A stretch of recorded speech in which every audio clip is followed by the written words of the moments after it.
Tento projekt je spolufinancován Evropskou unií.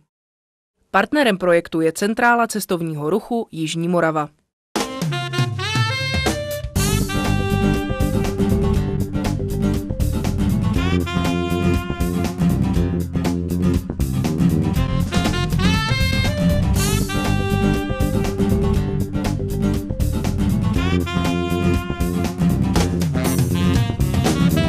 Kam jedeš? Na Vranovskou přehradu.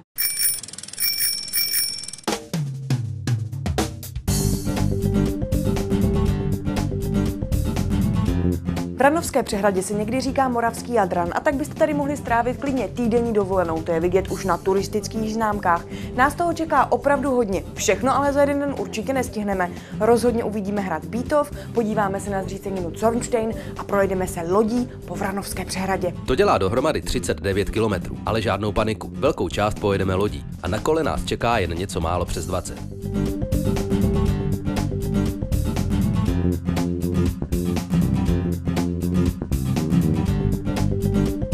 3, 2, 1, start! S Vranovským zámkem vás budu ještě chviličku napínat, ale teď si alespoň řekneme něco stručně k tomuhle sloupu. Připomíná morovou epidemii, která přišla na Vranovsko v roce 1680 a my teďka už míříme na Vranovskou pláž.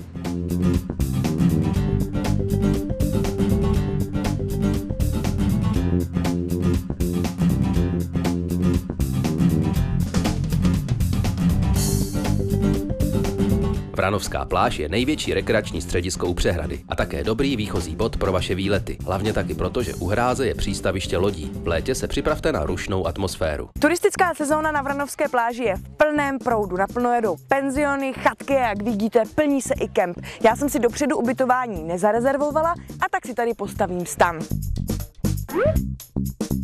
Tak se mi to líbí. Bydlíme a teď se jdeme s kempem trošku seznámit.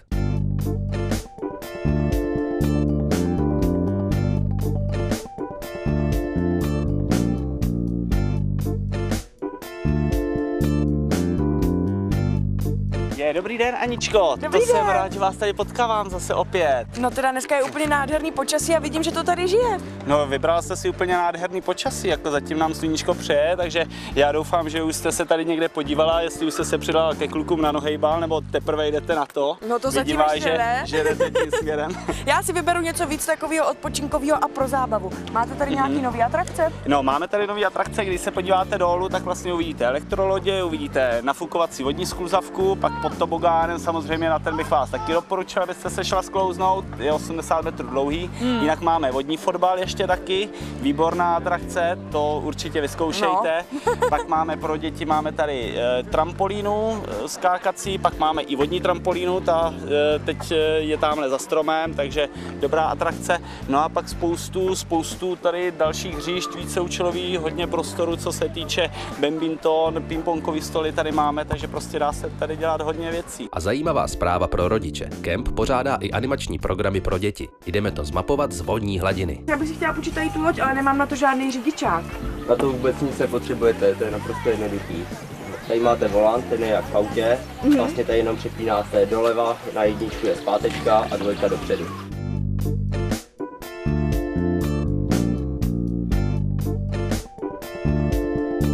Elektrolodička, to je úplně jiný zážitek než třeba šlapadlo. Jedete docela rychle, řídí se velmi pohodlně, takže bych řekla, že to je ideální dopravní prostředek pro ženy.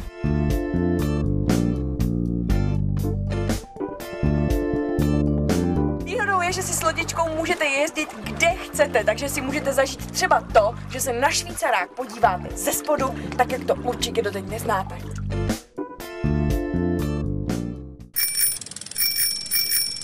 A jaká je voda? U přehrad si musíme dávat pozor na kvalitu vody kvůli silnicím. Vranovská přehrada je na tom velice dobře. Každých 14 dní to tady měří hygiena. Výsledky můžete vidět na webu www.vranovská-pláž.cz. Zatím dostává jedničky.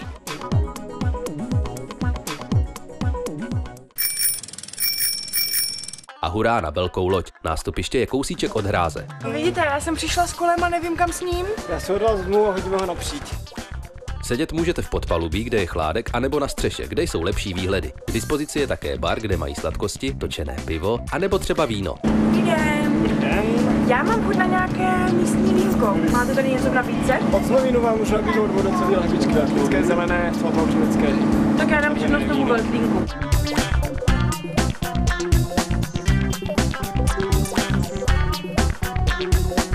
Pane kapitáne, nezlobte se, já vím, že se nesmíte rušit, když zrovna řídíte loď, ale já jsem děsně zvědavá. Řekněte mi něco k Vranovské přehradě, jak je stará, jak je velká. Tak Vranovská přehrada se stavěla v letech 1930 až 34, v tom roce byla napuštěna.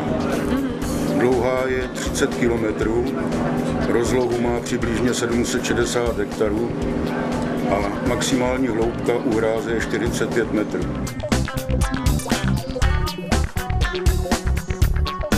Vidět Vranovskou přehradu přímo z hladiny je opravdu velký zážitek, proto vám výletní loď rozhodně doporučuji. Můžete s ní dojet přímo pod hrad Bítov, kam se teďka vydáváme. A mě na tom nejvíc baví pozorování těch různých chatiček.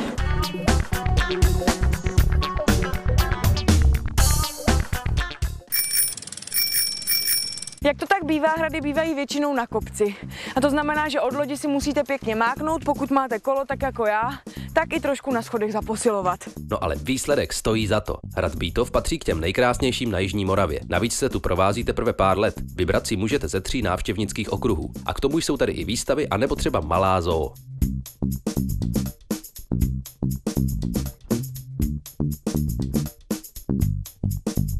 Hrad je znám od 11. století v podstatě a bývalo zde dřevěné hradisko, které se postupně přestavilo v kamenný hrad, který dneska vidíte tady kolem mě.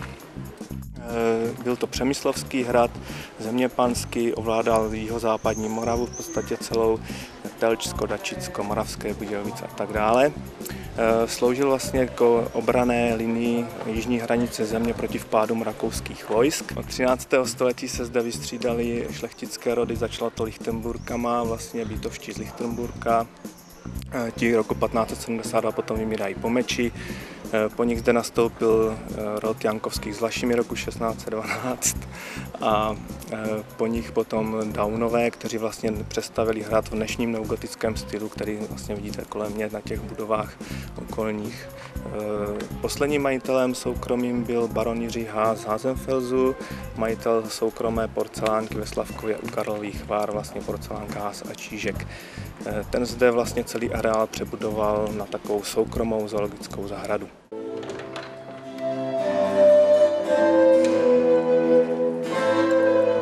Na stěnách a stropě kolem mě můžete vidět novogotickou výmalbu, kterou si u rakouského dekoratéra Antona Schillera objednal poslední rodu Daunů František hrabě Daun. A vlastně iluzivní výmalba nám zde znázorňuje za pomocí světla a stínu obklady dřevem, v některých místnostech potom obklady kamenem nebo štukem. Rodina posledního soukromého majitele barona Jiřího Háze. Vlastně tady vidět jeho soukromé fotografie, vlastně v dětství, jak vypadal potom v dospělosti. Na stěně potom obraz jeho dědečka. A vlastně jeho rodina koupila v roku 1912 celý hrad a financovala ho vlastně z výtěžku té porcelánky Haas a Čížek ve Slavkově u Karlových Vár. V roce 1945, kdy vlastně komunisté přišli k moci a vlastně nechali ho odsunout do Rakouska s tím jedním kufříkem, tak on teda jako to neunes, nebyl schopen se rozloučit s hradem a se svými milovanými psy a spáchal tady na hradě sebevraždu, vlastně zastřelil se pistolí a dneska odpočívá v hradní kapli. Teď se nacházíme v první místnosti rozsáhlých bítovských zoosbírek, které založili Vladimír a Otakar Daunové, kteří při svých cestách po světě, hlavně v Jižní Americe, nazbírali spoustu trofejí a potom vlastně lovili i v okolních lesích a spoustu těch zvířat si nechávali teda vycpat. Díky poslednímu majiteli baronu Haasovi je tu největší sbírka vycpaných psů na světě. Tomu říkám smečka. Baron na hradě choval kolem 150 kusů psů, včetně štěňat. Štěňata vlastně výhradně daroval, nikdy je neprodával. O ty psy a ostatní zvířata se mu staral vyškolený personál. Bydleli tady vlastně zaměstnanci na hradě, kteří vlastně psy venčili. Byl i takový denní harmonogram sepsaný, že z rána brzo se venčila malá plemena, potom kolem poledne velká plemena. Jednou za týden se psi i umývali nebo koupali, vlastně někteří měli dokonce i svůj ručník údajně. a baroním zde založil nebo zrušil panskou kuchyni, s kterou předělal vlastně na kuchyni pro psy a ta zvířata. Jo. Nechal tam pověsit zvonek a psi byli svoláváni ke žrádlu vlastně za zvoněním zvonku. Po nádvoří ale kromě psíku běhal třeba jeden poník nebo lvice, se kterou dokonce večeřel. Většina hostů proto o jeho pozvání na jídlo nestála. Kočky prý nechával vycpávat podle svých milenek a že jich bylo nepočítaně, hlavně v podhradí. Ještě se podívám do bezedného baťůžku, jestli tam nemám nějaký bonus pro tuhle sbírku. Takovej alík taky není špatný.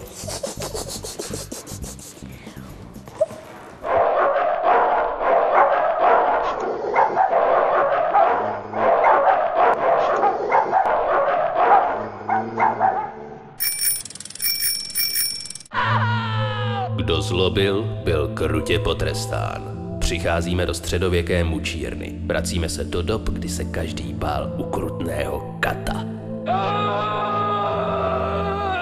Prvním stupněm tortury, jak jsem říkal, psychický nátlak. Když neprošel, tak se používalo druhého stupně tortury a to byla palečnice. Španělská bota, ta byla druhým stupněm tortury. Ta byla užívána zejména pro mučení čarodejnic. Je to nástroj, který se umísťoval na spodní končetinu, na holeň a lítko. Oprátkový skřipec můžeme vidět zde. Zde přivedli obviněného, ruce mu smazali za záda a oprátku mu na rukou utáhli. Když byla oprátka utažena, tak poté kat vyzdvihl mučeného nahoru a ten si vykloubil ruce kamerou v protisměru. No tak to by stačilo. Víc si běžte poslechnout sami, na to nemám nervy. Hrad Zornstein jsme viděli už, když jsme přijížděli lodí směrem na Bítov. A teďka si tuto nádhernou zříceninu půjdeme prohlídnout zblízka. Užíváme si první cyklistický úsek kolem Vranovské přehrady. Od Bítova to byla celkem pohodička, máme za sebou krásný sjezd a můžeme se kochat lodičkami.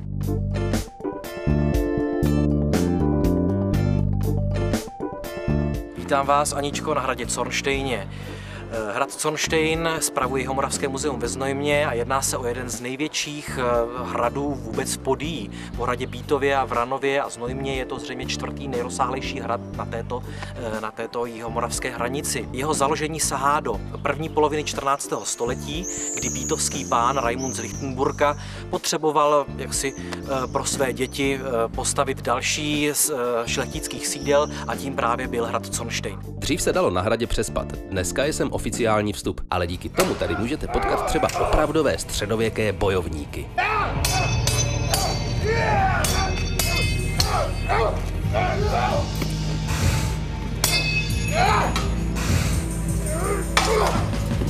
Hrad Zornstein má bohatou historii. Lichtenburgové drželi od 14. až do poloviny 15. století, kdy zdejší velmi hrdý a pyšný pán Hynek z Lichtenburga si začal svoji osobní válku se samotným českým králem Jiřím z Poděbrad. Moravské zemské vojsko tehdy Hynka označilo za zemského škůdce a vyslalo k Zornsteinu mohutné vojsko.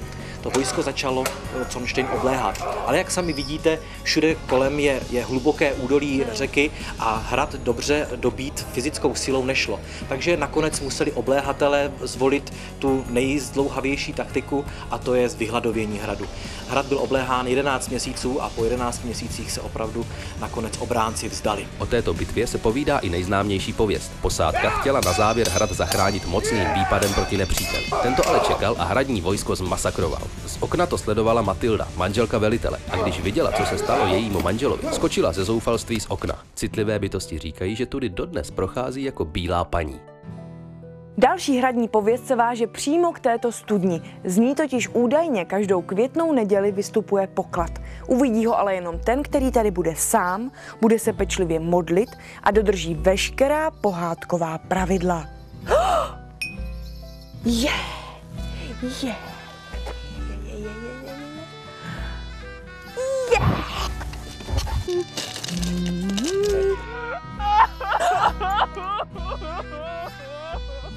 Tak tohle to už přestává být sranda. To je ta smutná manželka.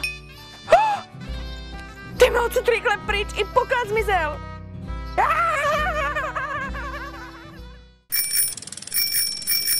Vranovská přehrada, to je taky rybaření. A já tady mám kámoše rybáře Pepu v Chvalatické zátoce. Ahoj Pepo! Ahoj Janičko, to je dobře, že jsi tady, hele, já už jdu krmit. Děkuju. Ježišmarja, co to je tady za jídlo? Myslíš si, že zvládneš udělat z tohohle nějakou kouli? No tak zkusím to. Jako ve tvaru pomeranče? Ve tvaru, tak velkou, jo? Co budeme teda dneska lovit? No, dneska budeme lovit nástražní ryby. Cejny, plotice, možná chytneme i perlína, pokud se nám to podaří. Ano, tady máme připravené místo, takže tam dej ti 4-5 koulí. To vypadá, že budeme chytat ryby mezi vodou. Tak Pepo, já jsem teda rybářka hodně velká amatérka, tak mi řekni, jaké ryby se tady loví a co tady třeba nejvíc bere. Aničko, nejčastější lovená ryba je cejn. Cejn, kapr, okoun a v letním období sumec. Což je moje nejoblíbenější ryba, ale tahle lokalita není dobrá na sumce, lepší lokalita je Farářka, to je vrchní část přehrady Bítovsko, vlastně přítoky všechny. Jaké jsou tady ty nejzajímavější rybářské trofeje? Na Vranov dlouhý léta, nebo možná ještě drží rekord, český rekord 93 kg, ale tuším, že loni to bylo překonaný 94 kg sumec, 245 cm, což už je teda chlap ve vodě. Teď se uvidí, jak si nakrmila, protože pokud si nakrmila dobře, tak tam budou ryby. Pokud si nakrmila špatně, tak se na sebe budeme koukat.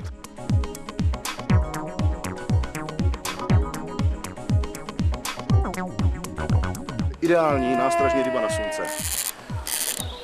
Takže co bych s takovou rybou dělala, kdybych šla v noci na sumce s tebou? Takovou rybu by si schovala do saku, pak by si dala jeden trojhák tady, druhý trojhák tady a pustila by si ji tak 1,5 metra pod hladinu. No a ten sumec by přijel a zežral by a pak bychom zežrali sumce. Co to je za sardinku? No, to už je lepší. Tak co Pepo, tahle ta už by byla skoro na fotku, ne? Tahle ta by byla na velkýho sumce, ne na fotku, nebo na pánev, hele. Dobře vypečený cejn, to je lahůdka, vážení. Jo, s Pepou bere jedna za druhou.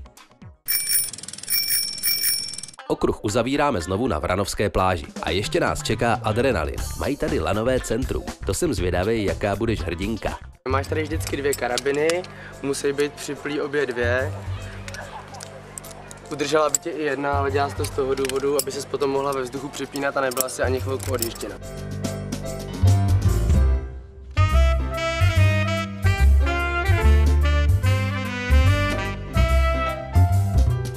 Můžu jít pomalu nebo rychle? Můžeš jít pomalu.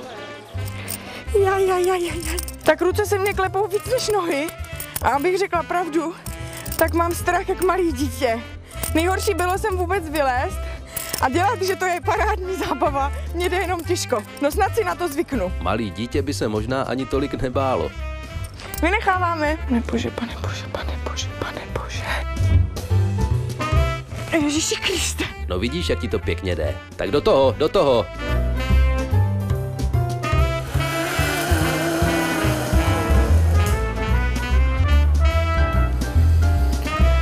Tak to nevím, jestli dám. Ale dáš, každej to dal. 3, 2, 1. Dobrý.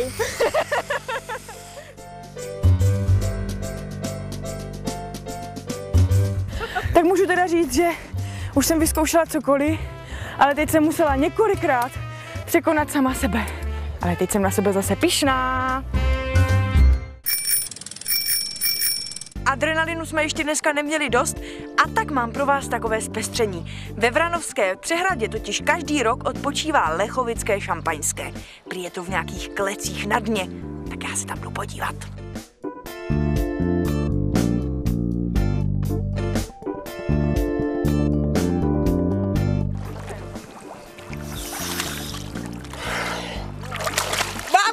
Našla se pravé lechovické šampaňské! Hurá! Cože to máte? To není možný, to nemůže být právě lechovický šampaňský. Šampaňský jsou zavařeny v kovových klecích, aby samozřejmě si je každý nemohl vytáhnout. Protože ty šampaňský samozřejmě se mohou pouze dražit na internetu. Jak teda poznám vaše pravé šáňo od tady toho? Bude vypadat takto, protože jak celý rok leží na dně Vranovské přehrady, tak samozřejmě jsou na něm usazeniny z vody, kal, podobné věci. Kdy teda můžu přijít a podívat se, jak to šampaňské budete lovit ven? Je to jednoduché, každý rok začátkem srpna v podstatě probíhá výlov těchto softů. Den je sice za náma, ale máme ještě trošku hlad. A tamhle je taková sympatická restaurace. Od tama bude určitě vidět romantický západ slunce. Jdeme ochutnat místní speciality.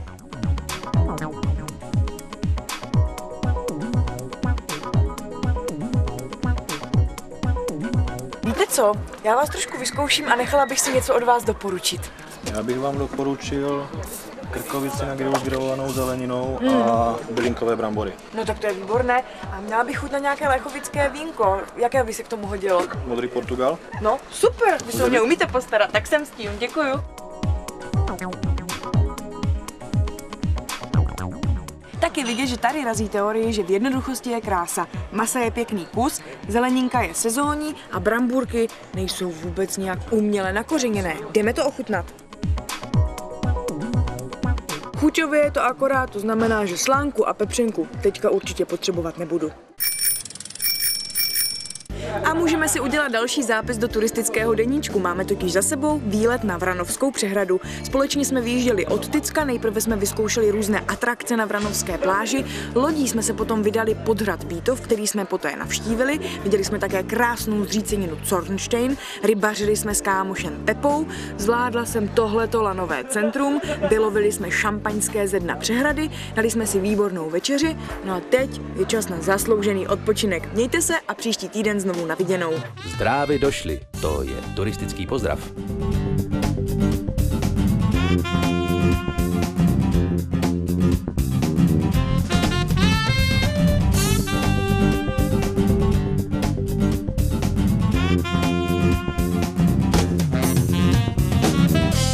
Kam jedeš?